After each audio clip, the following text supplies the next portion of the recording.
بسم اللہ الرحمن الرحیم۔ ناظرین، ہماری آج کی اس ویڈیو میں ہم اللہ تعالیٰ کے فرشتوں کا ذکر آپ کے سامنے بیان کریں گے۔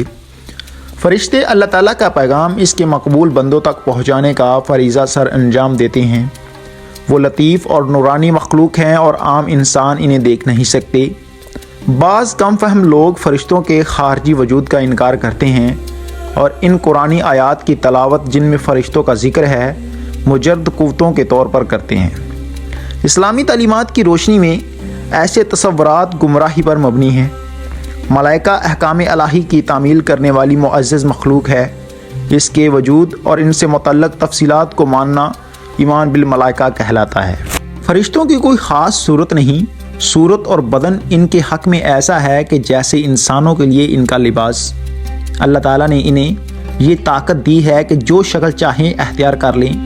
ہاں، قرآن شریف سے یہ ثابت ہوتا ہے کہ ان کے بازو ہیں اور اس پر ہمیں ایمان رکھنا چاہیے۔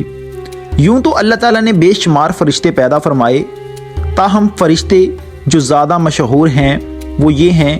پہلے نمبر پر حضرت جبرائیل علیہ السلام۔ ان کے ذمہ پیغمبروں کی خدمت میں وحی لانا ہے۔ حضرت جبرائیل علیہ السلام وحی کا کام سر انجام دیتے ہیں، اور حضرت میکائیل یعنی کہ دوسرے نمبر پر حضرت میکائیل علیہ السلام ہیں۔ ان کے ذمہ بارش برسانے اور خدا کی مخلوق کو روزی پہنچانا ہے۔ حضرت اسرافیل تیسرے نمبر پر آتے ہیں۔ ان کے ذمہ قیامت کے دن سور پھونکنا ہے۔ جی ہاں دوستو، قیامت کے دن ان کے ذمہ سور پھونکنا ہوگا۔ حضرت اسرائیل علیہ السلام چوتھے نمبر پہ آتے ہیں اور ان کے ذمہ روح قبض کرنا ہے، یعنی کہ لوگوں کی جان نکالنے کی خدمت سپرد کی گئی ہے انہیں۔ اللہ تعالیٰ نے ملائکہ کی سرشست میں کامل اطاعت کا پہلو رکھا ہے۔ وہ اللہ تعالیٰ کے حکم کے مطابق کائنات کے مختلف امور سر انجام دیتے ہیں اور از خود کوئی قدرت نہیں رکھتے۔ ارشاد بارک تعالیٰ ہے، وہ اپنے رب سے جو ان کے اوپر ہے ڈرتے رہتے ہیں اور جو حکم انہیں دیا جاتا ہے اسے بجا لاتے ہیں۔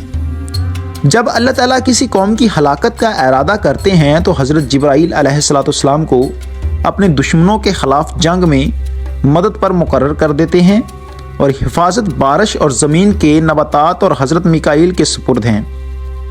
ملک الموت کے سپرد ارواح قبض کرنا ہے۔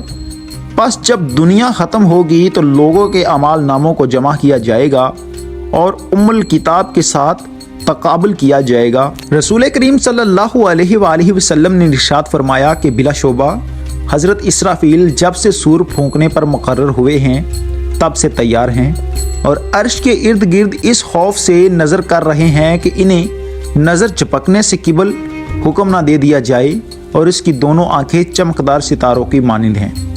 انسانوں کے اعمال لکھنے والے فرشتے کرامن کاتبین ہیں۔ ارشاد بارک تعالیٰ ہے کہ تم پر نگہبان فرشتے مقرر ہیں جو بہت معزز ہیں، اور وہ تمہارے اعمال نامے لکھنے والے ہیں۔ وہ ان تمام کاموں کو جانتے ہیں جو تم کرتے ہو۔ کرامن کاتبین دو فرشتے ہیں۔ ان میں سے ایک اس انسان کی دائیں طرف ہوتا ہے جو نیکیاں تحریر کرتا ہے، اور ایک اس کے بائیں جانب ہوتا ہے جو برائیاں لکھتا ہے۔ تو ناظرین، ہمیں چاہیے کہ ہم اچھے اعمال کریں تاکہ ہماری دنیا اور آخرت دونوں سنور جائیں۔ تو اگر آپ کو ہماری یہ ویڈیو اچھی لگی ہے تو مزید اس طرح کے اسلامک ویڈیو جاننے کے لیے اور اس طرح کی اسلامک ویڈیو کے بارے میں معلومات جاننے کے لیے ہمارے چینل کے ساتھ جڑے رہیے گا۔